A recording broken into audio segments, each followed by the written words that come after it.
Hello and welcome everybody to another amazing talk at the Positive Future for Health podcast. And tonight I'm so excited to have Tess Lawrie, who is a doctor, Tess Lawrie. And of course, we trust doctors and nurses and medical professionals more than other people, I guess. And no, Not anymore. not anymore, not anymore. So I'm thrilled and excited, and perhaps you know her already, but we're going to talk all about Tess. So, Tess, when I came across you, very first time I came across you was we were right in the middle of the emic the last few years, and I saw an interview with you with Andrew Hill, and I thought, and at the time I was thinking, where are the professionals that can have gravitas, who can talk about with education, with knowledge, who are highly respected like yourself?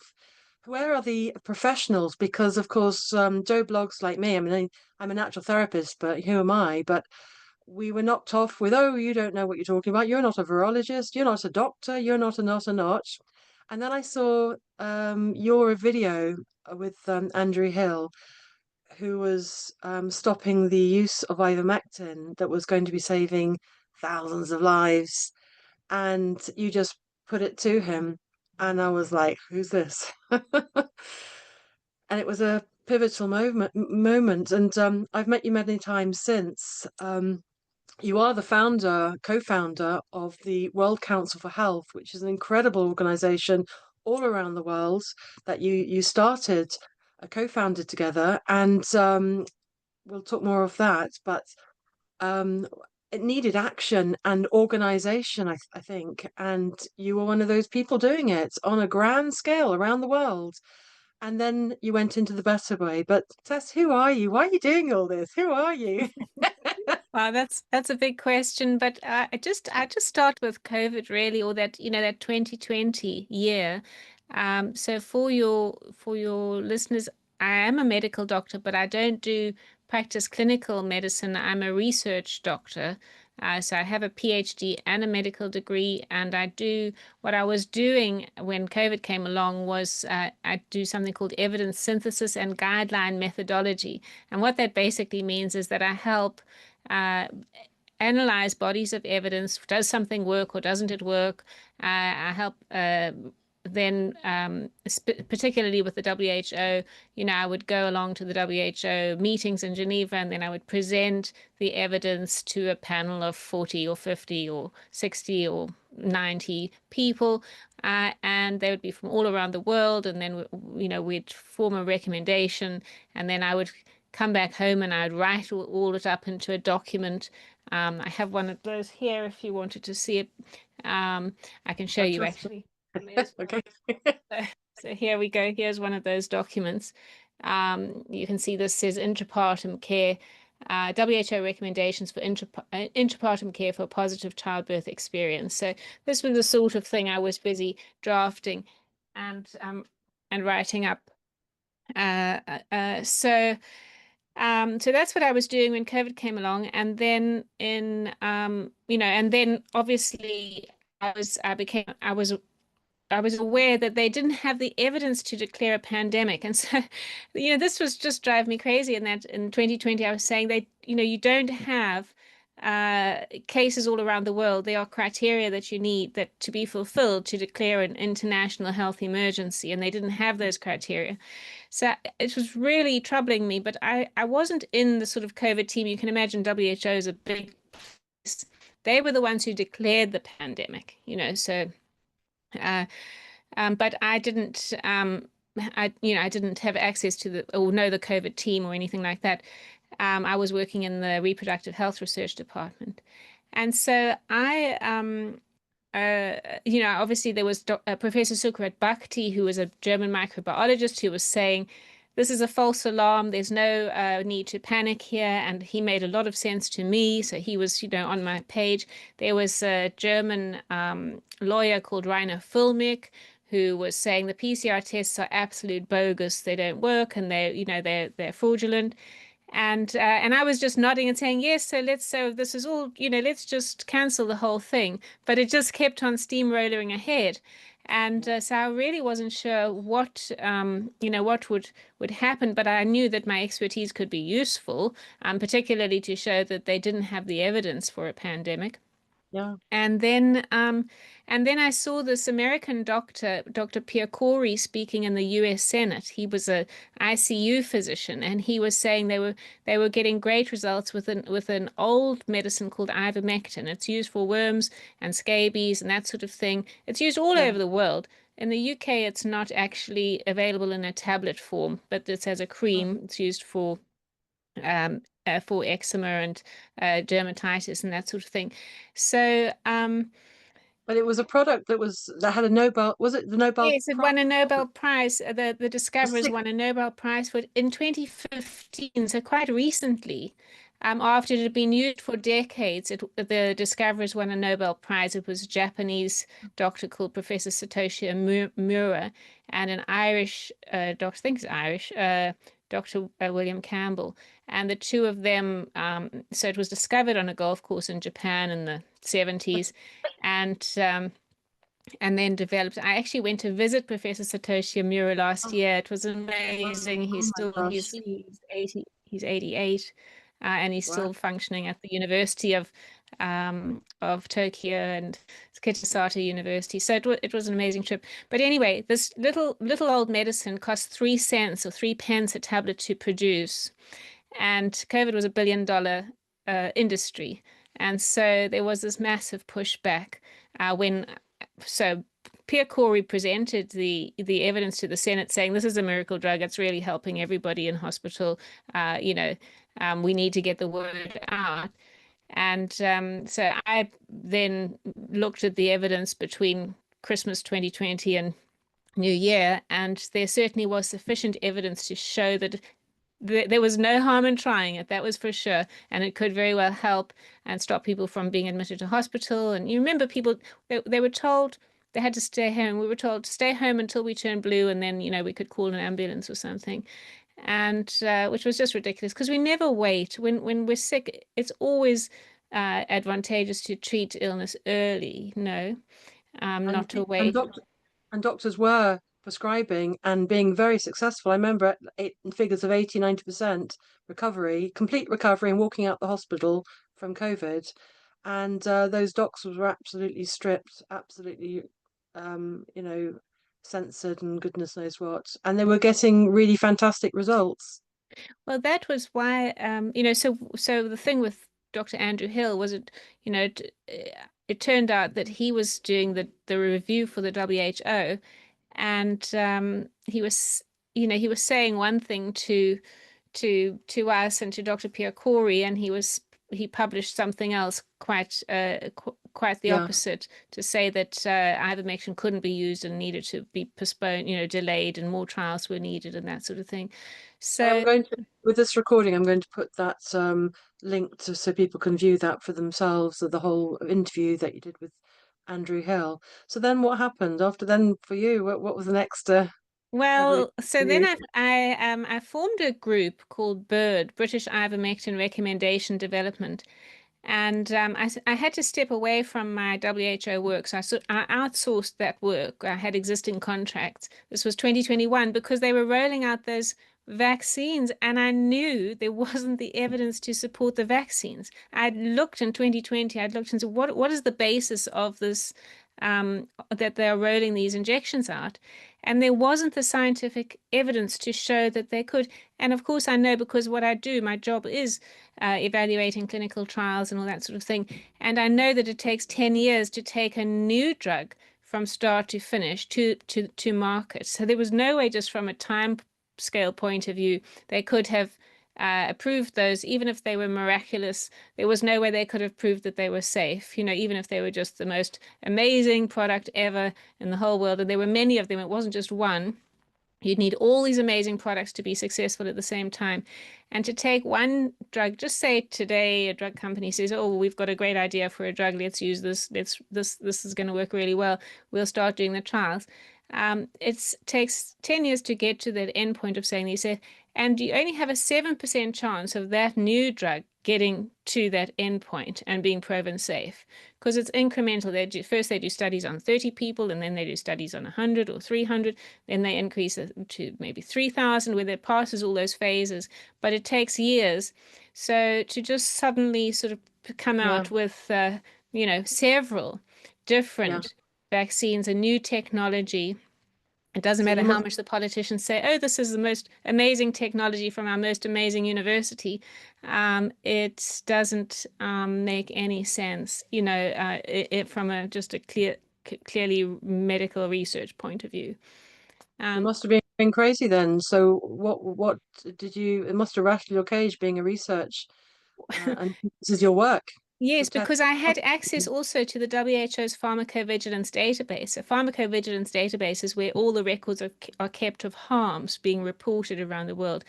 And so I could see in January 2021, there were already 50,000 adverse drug reaction reports against the COVID vaccines, and they'd only been rolled out for a month. And then I saw it escalate by the June. There were 1 million reports on the WHO's database, and Yeah. they were on the UK's yellow card scheme. There were around 250,000 reports on the UK yellow card scheme. So this is totally unprecedented, and they never said, they weren't saying anything about it. And they weren't even saying to people, look, if you have a side effect, then you should report it. They weren't saying to doctors, if your patients say they've had a side effect, you must report it. They weren't telling anyone to report it. So those reports are only the reports that actually managed to make it through. So Yes. we did all sorts of things. We wrote I did a report for the MHRA on their yellow card scheme, and I got a reply back dismissing it really, and saying, oh well, some of these reports might be coincidental, some, but what percentage? 1%, 2%, 5%. Um, and then, so we just It realized there was something was really funny going, really fishy going on. a whole steam train, wasn't it? It was a steam train rolling Yeah. out. Yeah, there was some reason they wanted all these injections and everybody. And so we realized we needed to get help to the public. And so we by this stage we'd formed quite a coalition of doctors and scientists and lawyers around the world, and a lot of lay other professional people actually. We had professors of architecture and professors of astrophysics and all of these people coming together and saying something's not quite right. So it wasn't exactly a gathering of a whole lot of doctors. It was a gathering of a whole lot of critical thinking people who were just saying this is really not right. Yeah. Um, and And so I we've think that was a really important key factor that you're the linchpin that connected all these people into a group, into a force of knowledge or of knowledge and action. I mean, little old me with a pain-free specialist. I had my neighbors and friends and my one-to-one connections online, whatever. I was little me, but you took it and then some with fireworks into a conglomerate really, and then so yeah, you Well, you at had that all these stage, I connections mean, and there were lots of. I've just written a book called Game of Trust, and the book really highlights. It's just about 2021, and it highlights that journey. So it was much more than me. That's what it's lots of different people and different.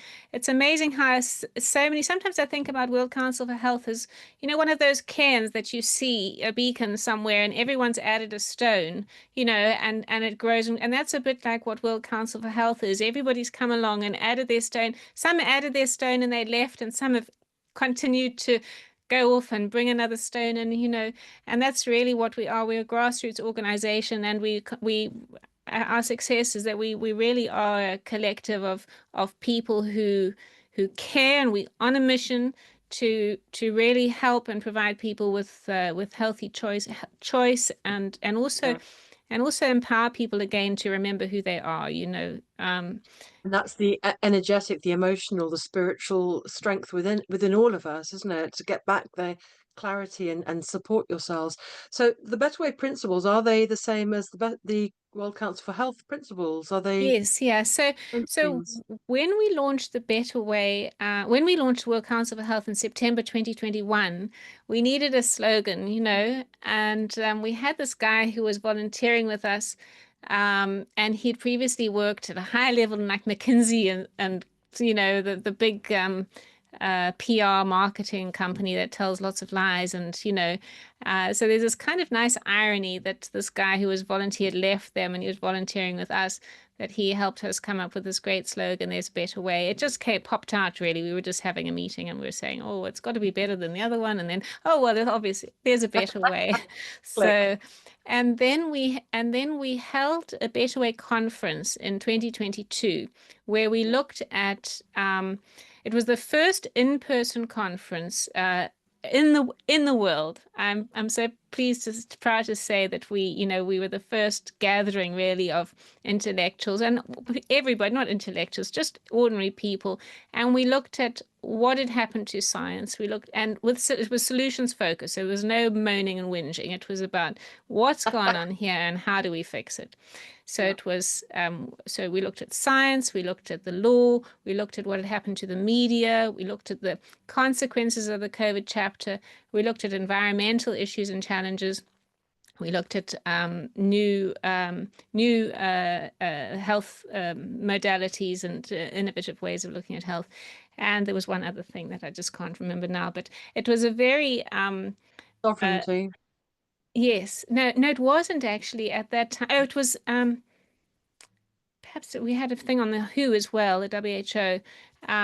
But we had it was a 3-day event and we held it. And after that, because we had looked at all these different things, we sort of distilled it down and said, well, what is the output? Well, where do we go from here? And that's where the Better Way principles came. We thought, okay, we actually need to take responsibility of ourselves. We need to act in honor and do no harm. Um, there were at that point, there's lots of finger pointing and, doctors should be doing no harm. But in actual fact, it's about each and every one of us taking back that Yeah. responsibility. Um, yeah, Yes. I mean, I've got them around me here. We have free Yeah. will. We have to make our own choices. We're part of nature, spirituality. We need lives of meaning and purpose. We thrive together, not with all living in little isolated cubicles or nursing homes or in high rises and that sort of thing. And we value different perspectives and we use technology with discernment. And underpinning the whole lot is that we do, well, the foundation really is that we don't tolerate the violation of our rights and freedoms. Excellent. Powerful. And that first event you did, I was gutted I couldn't come. I had young children, I couldn't. And but it was right in the middle of everything locked down. I mean, did you get any problems with the venue, or did Yes, everyone we sort of did. whip their Yes, masks off as soon as they walked through the door? yes. Hold on one second. Just okay. Um, yeah, we had our first venue cancelled. So 2 weeks before the event, we had a really lovely venue called the Bath Assembly Rooms. And the council cancelled it 2 weeks before. We'd paid the Wow. deposit and everything. It was all we had 400 people coming. Actually, no, it was more than 400 because we had days. So I think altogether we had 1,000 people over the 3-day period because people which is just the day where the place could take 400 a day. And they cancelled. And we just had to very calmly gather ourselves and find another venue. And we ended up going with a hotel called the Apex, which promised not to cancel us at the last minute. But we were basically cancelled because we were told we would disrupt the vaccination program. When in actual fact, the conversation around vaccines was very limited. We were looking at all these other things, what had happened to the media, law, and all of that. So obviously, the vaccine science came into it in the one session, but it was just totally outrageous that you couldn't. If you remember, we weren't able to speak about these things at all. Absolutely. And it was depending on what I mean, I was lucky I worked all online at that time, and I work independent. I'm a sole trader. I work, it's my own business, but I used to work in a clinic, hands-on body work, and everything got shut down. I mean, you just literally couldn't move around, isn't it? And you might, depending on what your status in life was, you would have got arrested for just doing normal things, or cancelled, or vilified and slated for left, right, and centre. Lost your credibility. So Yeah, it and then was of sharp, course sharp, sharp.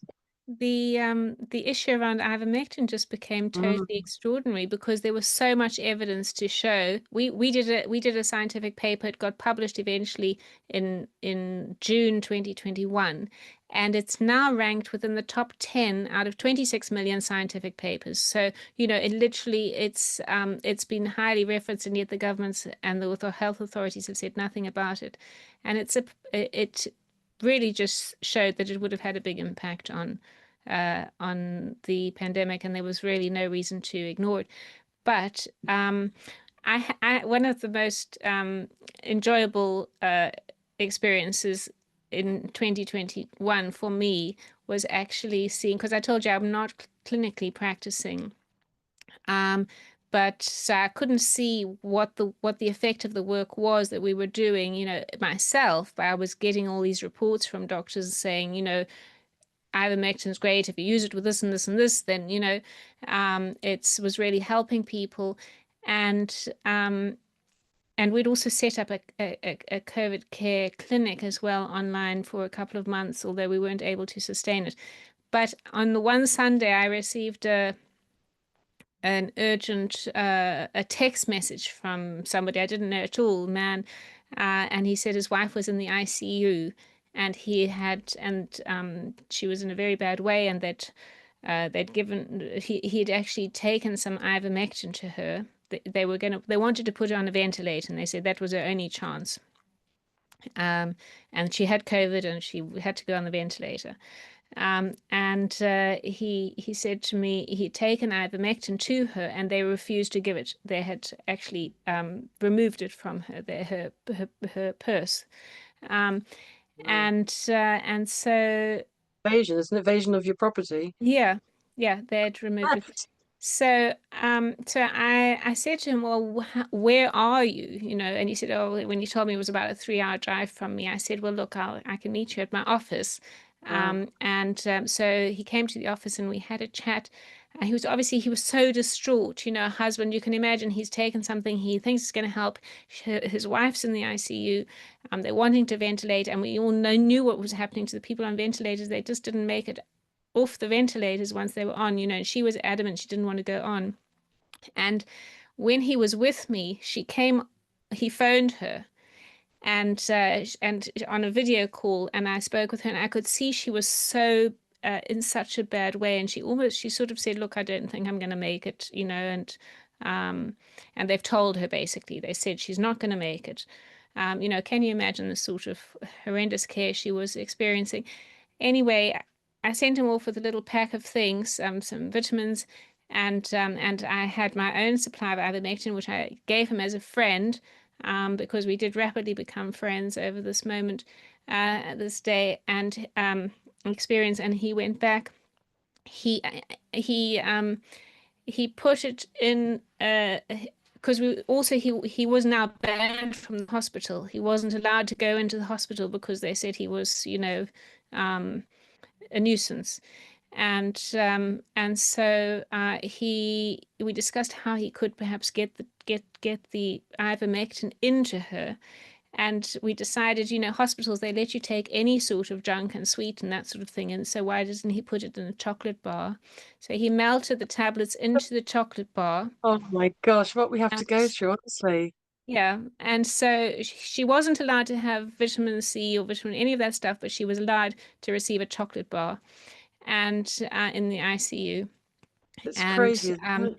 and the next day, so on the Monday, he got a text from her to say she'd managed to take a couple of the tablets.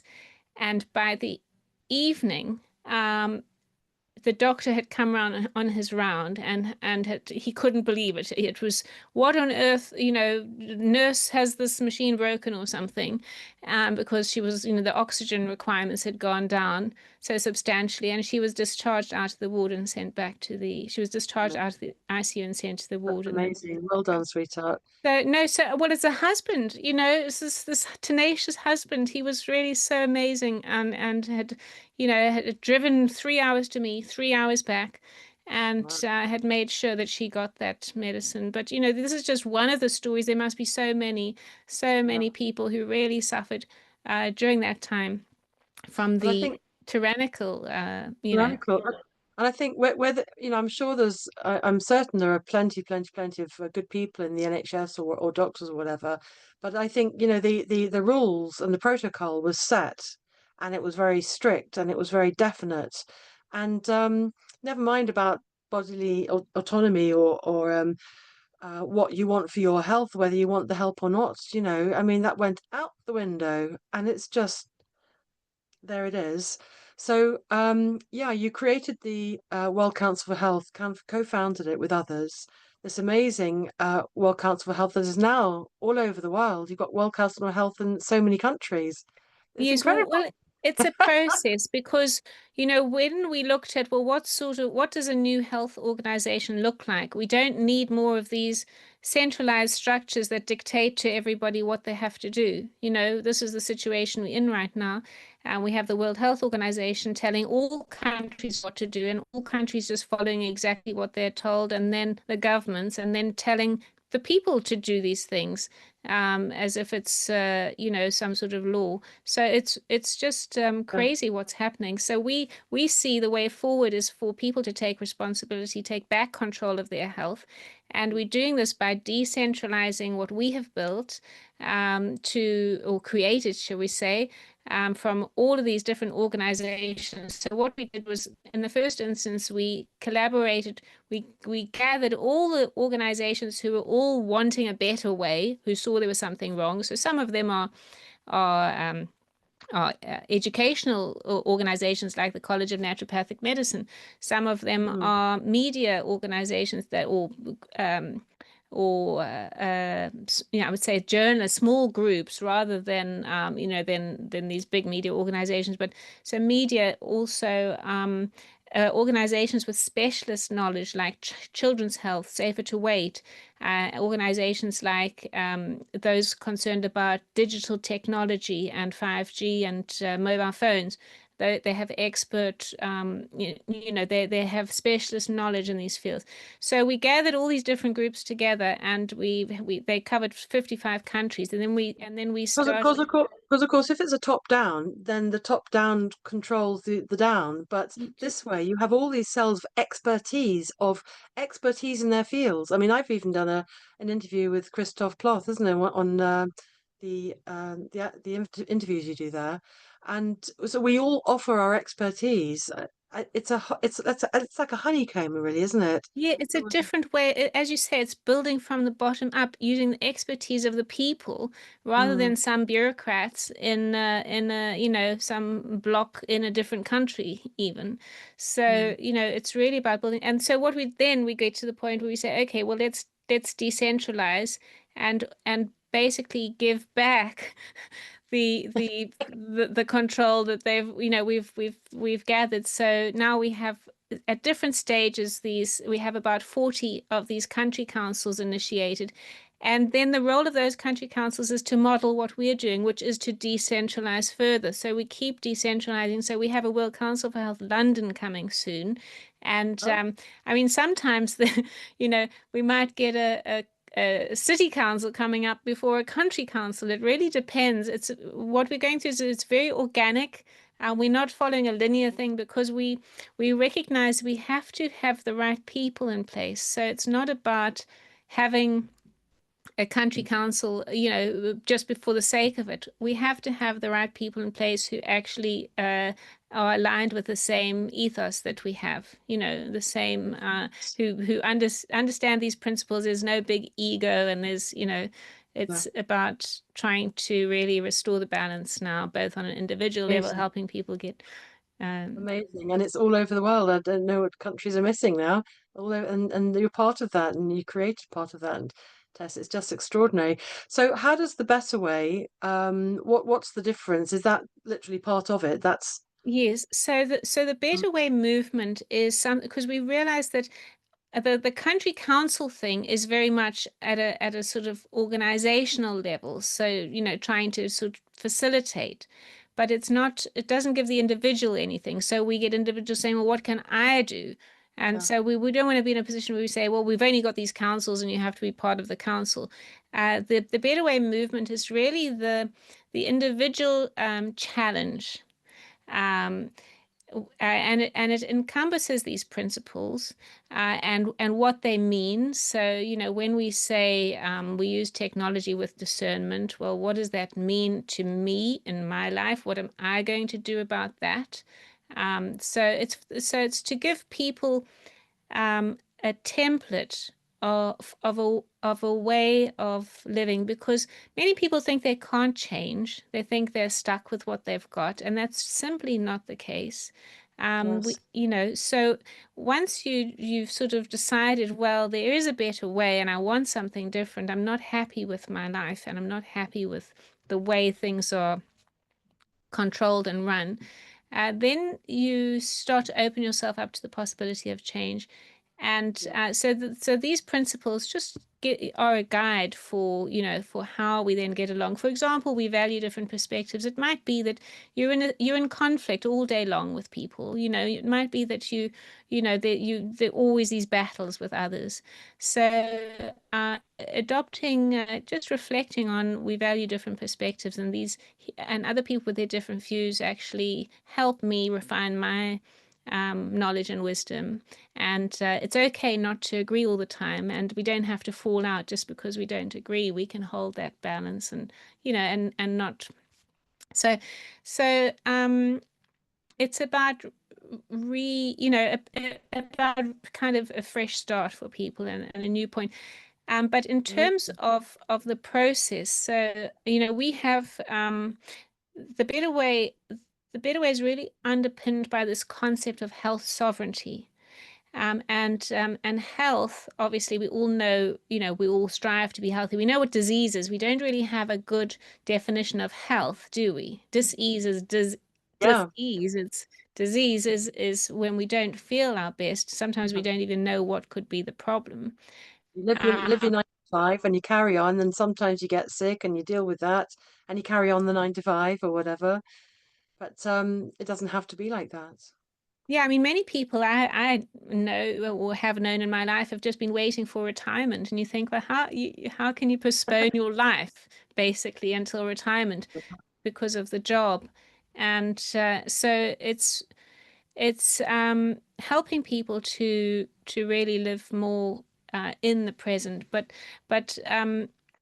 when we look at health, or what causes disease is a deficiency of something or an excess of something, and we all have an excess of a lot of things, excess of environmental toxins, and unhealthy influences, and a bad job, an unhappy job is often a big part of that, Yeah, Um, definitely.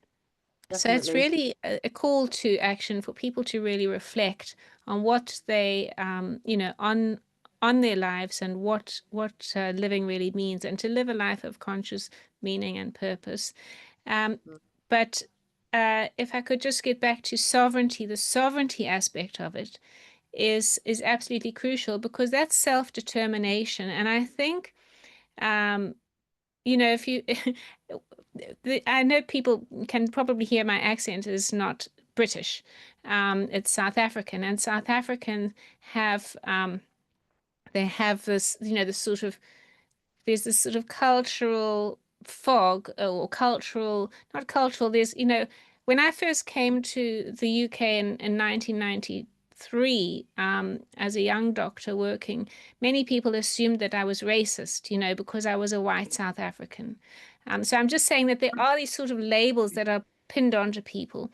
And certainly, and I'm just thinking in terms of the UK, a lot of people have considered the UK to be a nanny state, for example. So where the state does everything for everybody, and it's sort of taken the responsibility of people, of parents for their children, of, a Yes, lot of decisions have been taken from us here. yes, absolutely. And even from day dot, I mean, even now in the UK, as you know, women are encouraged to, families are encouraged to put their children into childcare from 2 years old, not even Yes. 5, but 2 years old.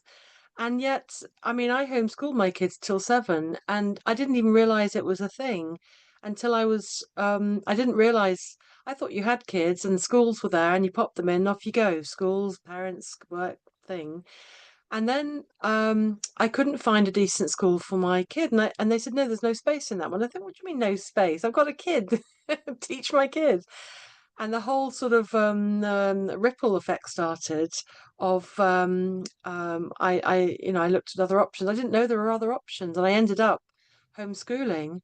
But the whole system, I mean, even my friends and family were dead against me, and it was like there are other options, than one.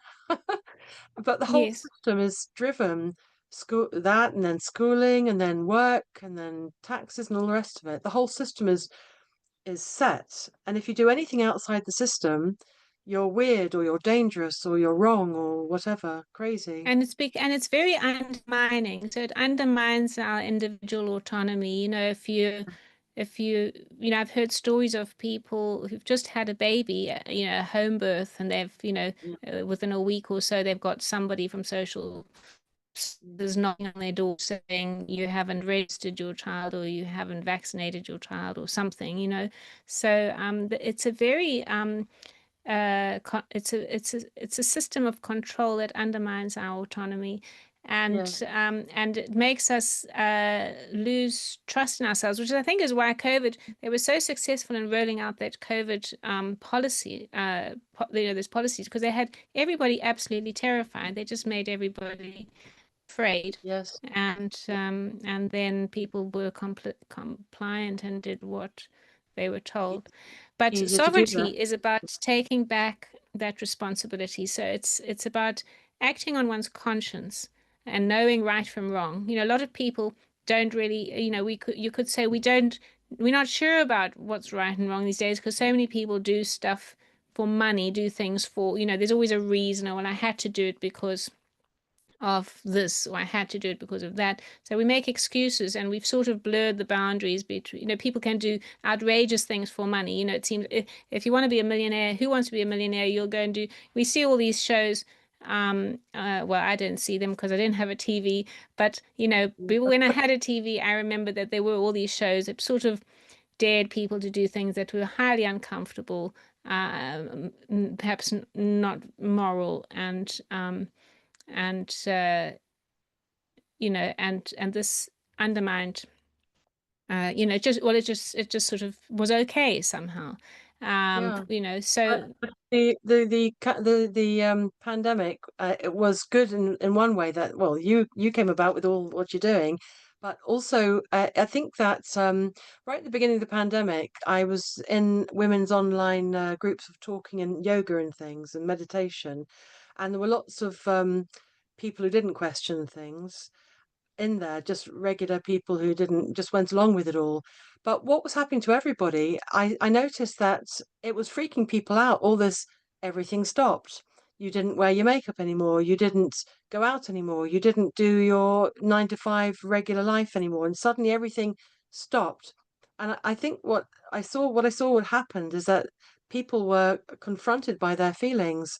They started to think about, well, what's my life? Why am I going out to London or city every day or whatever? Why am I going to that office block? What's my life? And what's it made them question?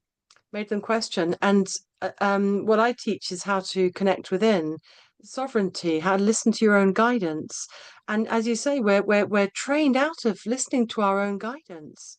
And yet this whole pandemic kind of shocked us into facing ourselves. So I think on that respect, it was amazing, incredible, something massive like that to stop the clock and say, well, what are you doing?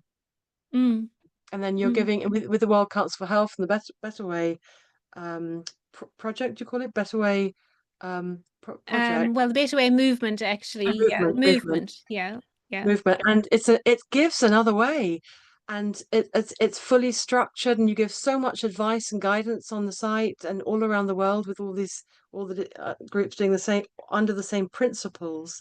It's absolutely incredible. It gives people a proper foundation and options to go another way, a better Well, way. Alfie, I want to show you actually some of the amazing booklets that a health series that has been produced by the Please, team over these past months. We've got this detox and well-being companion guide, and it's got, we're subject to so many environmental toxins now, including the vaccines. And so this it's got protocols from nine of our country councils. There is one from the British Isles Council as well. And they're all different. And it really just highlights to people you have a choice on how to get healthy. And we really do think that everybody should be doing something to detox, to get rid of there's so many things, fluoride, glyphosate, the spike protein and more. So just to sort of have a good clear out, and a lot of the things are very they're natural products. It's a lot of teas and things. Herbal products are yeah. really good for that kind of thing. Simple, simple. This is outsmarting coughs, colds, and flu, and it's people have just really have forgotten how to look after themselves and how we manage these These, things.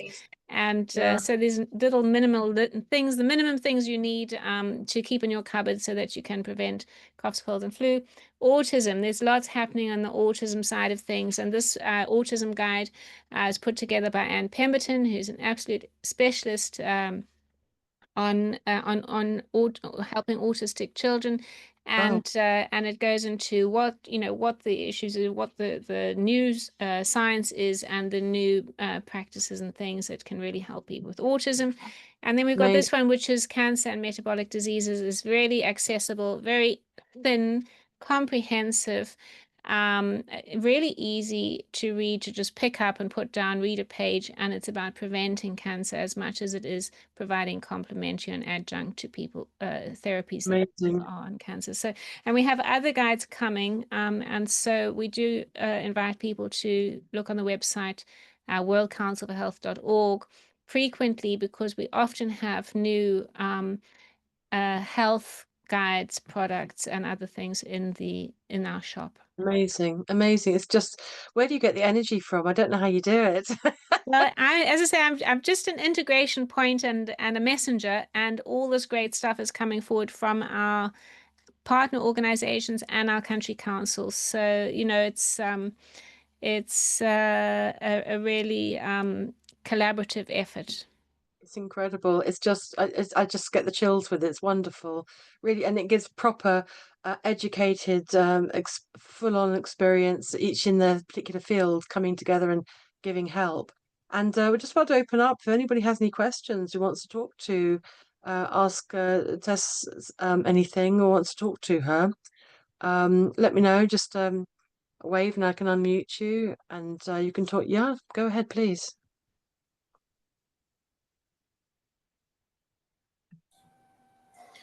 Hello.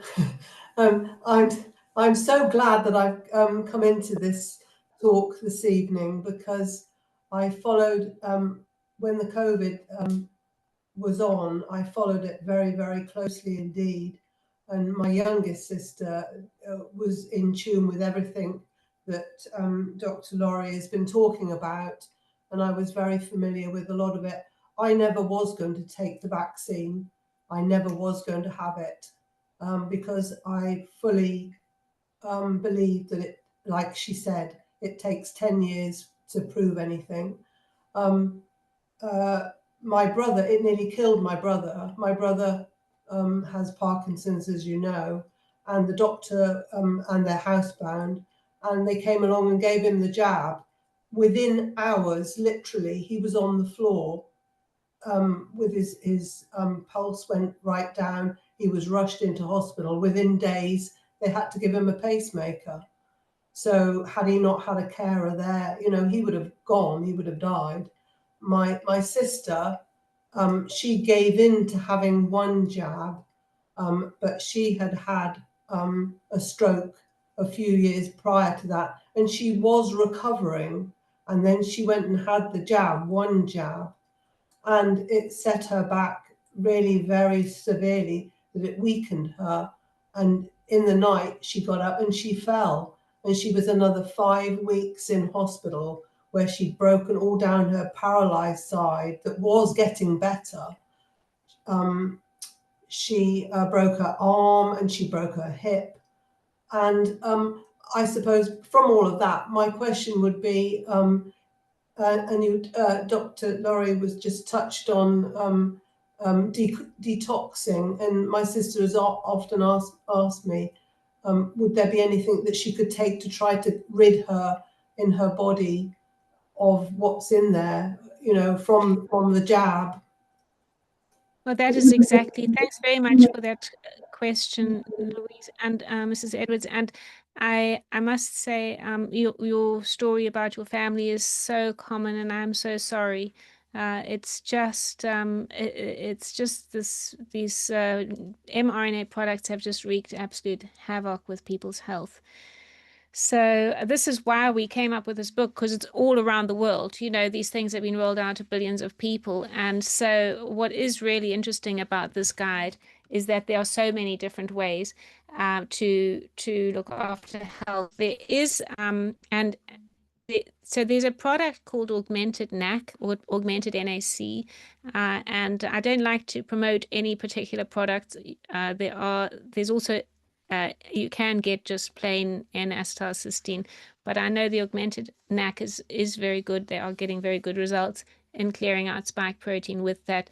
The thing with the spike protein is that what these so-called vaccines do is they give the body a recipe to make spike protein. And there's no studies done that we know of, unless the drug companies did those studies and they just didn't tell us. But there's no studies done that show how long that recipe stays in the body. And so the body keeps producing the spike protein. And this is why it exhausts the immune system, because the immune system is constantly having to fight this foreign protein. And so so we recommend, well, not we recommend, I personally take, I sometimes take the Augmented NAC, but I take pine needle tea, I take nettle tea, all these natural teas, dandelion tea. So I drink these teas every day, and I take vitamin C and And you fast as well, don't you? You said and that you vitamin D. mentioned. Intermittent fasting is also very good to help the body clear out and get rid of all the debris, you could say. So but if you're elderly, you're probably used to having your breakfast, and you don't want not necessarily wanting to change. But certainly there's a lot of health benefits to eating between a smaller window rather than so many meals a day. So eating between noon and 7 o'clock or something, rather than keeping the body working all day long over food. And people can get these books and the other books all on the website, the Yes, wellcounsel. yes. Yes. So, and you might choose to just try a couple of the things that are recommended, but some of them, for example, one of my favorites in this book is a detox from Germany, and let me just read to you what it's got in it. So it's got quercetin, which is immune supporting. It's got zinc, vitamin D, N-acetylcysteine, NAC. It's got bromelain, nattokinase, vitamin tonic, curcumin, dandelion tea or pine needle tea. So, you obviously don't need to take all of those things, but if you are suffering, or if you're wanting to, I think if you're wanting to really give it a good go, then certainly doing as much as you can on one of these protocols would be great. And if you do, one of the things that we are doing is we have a study going as well, which is a people study. It's more of a survey, you could say, really, because what we say is, if you try one of these protocols, won't you just sign up and tell us how it's going over an 8-week period? And there's just a little questionnaire you can fill in, because this obviously helps. It helps you keep check so that you are actually following the protocol that sort of keeps you remembering to take your supplements. But also, and it gives you a measure of whether it's helping you, but it also can help other people, because the more information we can get about what's helping people, the more we can share that information and help others. Wonderful. And Tess, where do you go from here? We talked about just off the call that you've been doing an awful lot of interviews and sharing and teaching and very, very involved. And to come off the internet, so where's the future for you? Where's the next steps for you at the moment? Well, I'm missing people, to be honest. It's been 5 years of speaking at a computer. And we have, obviously, we do some community events, but I also just feel I think many people are just tired of this screen and the box, and we just actually I think We need each other. we need each other. We need some face-to-face meetings and that. So I'm hoping to do certainly for the rest of this year, a lot of face-to-face meetings in community halls or whatever. Invite me along. I'd love to come Oh, and wonderful. speak about the things closest to my heart. And I have to say, sovereignty is one of those things. And I want to, Amazing. I'll yeah. be in touch. We've got a great stand in the park where I am, South London, and we have a lovely hall just nearby, and I'll go and speak to them. But I'm sure that's great that you put the offer out there because, as you say, it's computers and things are fantastic, but we need each other. We need human touch and communication and in person or feet on the grass, isn't it? Get some fresh air and go for walks and things.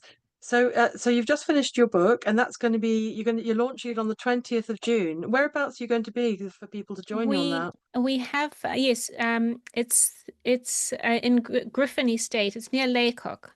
It's obviously Wiltshire, Wiltshire. near Bath. Yeah, I think it's about 40 minutes from Bath. And they are it's the tickets are limited. So if you want to come along, please do. I think it's £20. And I hope that that's not too much for anybody, but it will be a great event because it's a 3 hour event, and we have Richard Vobes coming along, and we're going to have a great chat, and I'm going to read some of my book, and we'll have a chat about what it all means. Amazing. And that's the tickets are available on the website, the World Council for Health. Is it .com or .co.uk? worldcouncilofhealth.org. Oh, .org, sorry. .org, yeah. Yeah, Thank you. if you go to, there's an events page, it's listed on the events. Actually, do browse the events page. There's a great Australian event coming up next week. It's a weekly online event, and it's about sovereignty, health and sovereignty. So it'll be great, very interesting to hear what they're doing in Australia, and the speakers there. So I'm looking forward to that. I am speaking at that as well, just on the one day. But so there's lots of different events, but please do have a Wonderful, browse and support them. wonderful, Tess. And what's that all about? Oh, well, this is the symbol for sovereignty. So this is how we say, "I am sovereign," and or at least on the journey to it, doing my best, and it actually came about because it's a hand heart. Okay, it's got a little piece of elastic. And we started with this as a spread love campaign because we saw so many people were feeling so miserable. It's hard a lot of people don't even make eye contact, but there's just a sort of sense of sort of conflict or despair, wherever you go these days and in the cars. So it sort of does, it is a bit of our logo because we have it's an apple with a hand heart. But Yes. then we thought, well, let's do a campaign where we spread love, cheer everybody up. This is an international symbol. Everybody knows it. It works in Japan. It works in South Africa. It works in Costa Rica. So it doesn't matter where you are. And and then and it just sort of it's amazing because I use it when I'm in the car. So if I'm in the car and I maybe pull out too slowly or too fast, and somebody gets scowls at me, and I just say sorry, or I say thank you when someone lets me in the traffic. It just seems to, people are just, they seem immediately happier or less, unfriendly. And so, a pedestrian can use it. The children love them. They're easy to make. You can make 20 per A4 sheet of felt. And the thicker felt is the better felt to use.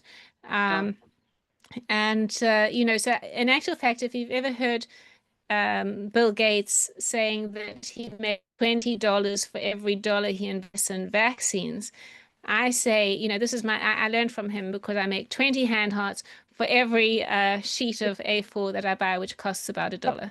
So And you were saying that you take it, was it you take it round, you do it in care homes or something? Where did you yes, say? so we have some elders who, and my elder neighbor as well, who who's happy to make these hand hearts. So they're not made in China. They're just made, and they can be made at schools or nursing homes or anywhere. They're quite fun to do because obviously it's meditative, cutting things out. It's fun. It's in community if there's a bunch of people doing it. And they're very easy to distribute. Another thing that one can do with them is one can put them in a coffee shop and with a little basket and say tip the team and take a hand heart, and then that you're doing this, there's this goodwill exchange because a person buying a coffee might take a hand heart and tip the barista or the server of the coffee shop. So it's sort of trying to generate goodwill between people in a way that's inexpensive. But also I must say that now that we're really launching the Better Way movement and the sovereignty campaign, the sovereignty aspect, we're saying, well, this is actually a symbol of sovereignty. It means I act on my conscience. I know right from wrong. My own territory, and no one can come near me if I don't want them to with anything like a needle or anything like that. I make my own decisions. And yeah, I don't take orders from other people. So, so taking that further, we have a wonderful new banner that we'll be bringing to our next meetings, and this banner says, I am sovereign, I integrate, I create, and I liberate. So what this means, and I'll just run you through it. Integration is what we're doing now. We're looking around, we're assessing things, and we're bringing in the stuff that's useful, and we're getting rid of the stuff that doesn't serve us anymore. So we're actually becoming whole in ourselves. I create. As human beings, we are naturally creative. So it's getting back to that creative aspect of ourselves.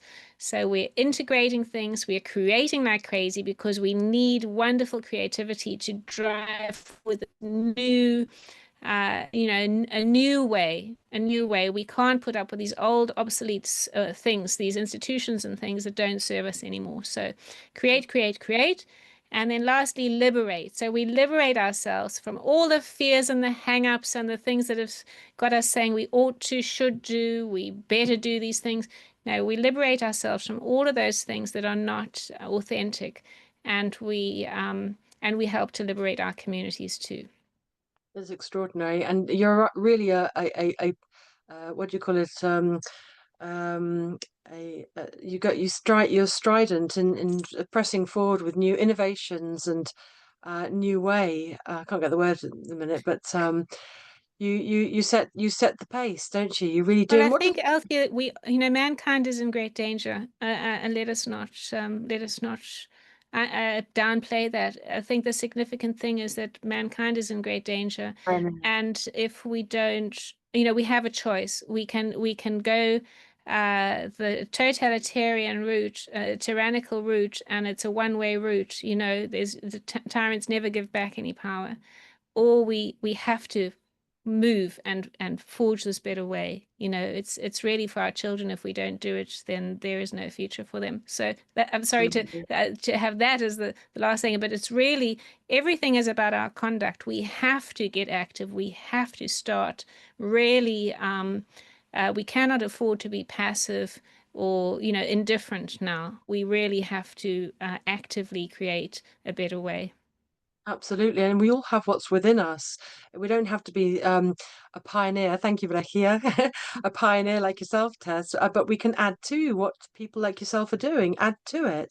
I mean, I did an interview and with you, and in the beginning of the pandemic, I was in the first year. I thought I can't take this with the neighbors and the friends, and I was trying to say, wake up, everybody, and as we all as many did. And it was I was feeling crushed, and I was thought I can't survive this. So I asked myself, what can I do? What can I do to get through this? And two answers came. The first was to meditate, to go within, to listen to my own guidance, to give my skills that I've got. Everyone's got something to give, and to give the skills that I've got, which is why I do what I do today. I focus full on with sharing my skills, teaching people what I know.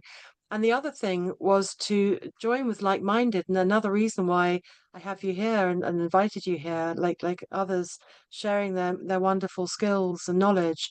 And that